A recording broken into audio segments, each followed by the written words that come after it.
Portal is easily one of the most innovative video games ever made. Even today, it's considered as one of the greatest games of all time, and it's also considered one of the best games ever made by the amazing Valve studio. It was released in 2007, being 14 years old at this point. So in this video, I'll be going over whether the game that is now framed as a classic holds up well, and whether it is still worth buying in 2021. Today, we'll be talking about the story and gameplay of Portal, all spoiler free.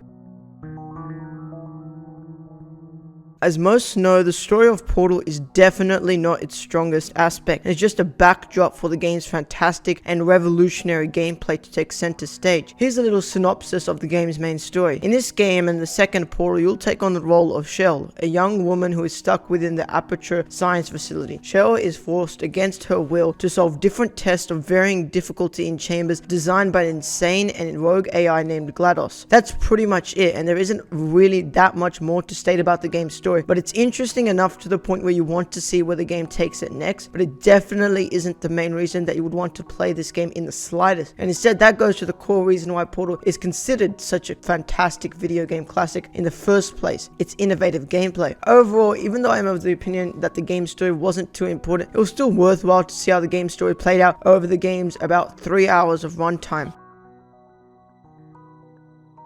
Now let's talk about why Portal is such a great game, and why it holds up extremely well even today, and why it is still considered such a high tier game and one of the best that Valve has ever made. The gameplay revolves entirely around the Portal Gun, which is a device that, as most know, can create an interspatial portal between any flat planes within the game, which allows for instant travel between the portals at any time, and you are able to change the portal's positions at any time, changing where the portal will lead you in the process. Portal ends are entirely restricted to that of planar surfaces, but if the portal ends up on a different plane, bizarre and awesome twists in geometry and gravity can occur, making the gameplay extremely engaging and super fun. For instance, the player can walk into the portal through a wall and can somehow fall up out of the floor, landing several feet behind where they originally started. And luckily, the game uses the creative aspects of the Portal Gun so much throughout the game that you have plenty of opportunities to use different approaches depending on what puzzle you're trying to figure out at that particular moment. An important aspect of this is that objects will retain their momentum as they actually go within a portal. For example, an object that falls some distance before entering a portal will continue to do so before moving out of the other portal at the exact same speed. This gameplay mechanic has to be one of the most fun and most interesting aspects that you have to utilize quite a lot while using the unique abilities and opportunities created by the awesome Portal Gun. Using this particular mechanic, players were able to launch objects and themselves using this mechanic of the Portal Gun, which will land them in much higher positions that lack any appropriate properties for you to be able to place a portal on them, aka a flat plane surface, which are the only surfaces that portals directly work on. Of course, you can only open 2 portals at the one single time, an orange and one blue one. If a new portal is created, we'll replace one of them at the same time, which will mean that when entering the portal, the position that you end up in after entering that portal will completely change. The player can enter or exit any particular area utilizing both colors of the Portal Gun. To go on a little bit of a rant here, I haven't played many games with too many innovative or even revolutionary gameplay mechanics, and at first I was quite in a predicament on whether I would enjoy such unique and well-crafted gameplay mechanics that allowed for the uttermost levels of opportunity and creativity, all forged by how the player wants to play the game. There were so many instances where I was able to see the obvious route that the game implies me to take to get to the next stage, but instead I thought about other solutions to the same problem and instead created a completely different and unique outcome that just made the gameplay mechanics for me some of the most interesting that I have ever played in video games. And I'm definitely not opposed to the idea of just hopping on a portal whenever I like to experiment with the very awesome and unique ways that I'm able to utilize the Portal Gun, making portals in areas that aren't suggested, and overall creating my own creative solutions to the problems presented by the game. The Portal Gun is also used in some instances within the game to pick up objects in a similar manner to the 0-point energy field manipulator in Half-Life 2, but it cannot be used to do extremely creative things such as propelling objects or pulling them towards you from afar like the gravity gun. And inherently, Portal is a puzzle game where you'll be utilizing the Portal Gun and all the unique gameplay mechanics of the game to perform a variety of tests to reach areas that are unreachable and create your own solutions to all the problems and puzzles presented to you through the notions of innovation. Overall, the gameplay aspect of Portal is definitely its strongest aspect, and is why I recommend you play this game in 2021 and why it still holds up extremely well. So yes, you should absolutely play Portal in 2021, as the game is just really engaging with its innovative and extremely addicting gameplay, and is overall just an incredible experience. I hope you all enjoyed this video, and I hope I was able to convince you to buy or play this fantastic video game. Let me know what you think about Portal if you already played it down in the comments below, and let me know whether you bought the game because of this video. Anyway, that's all from me for today's video. Peace.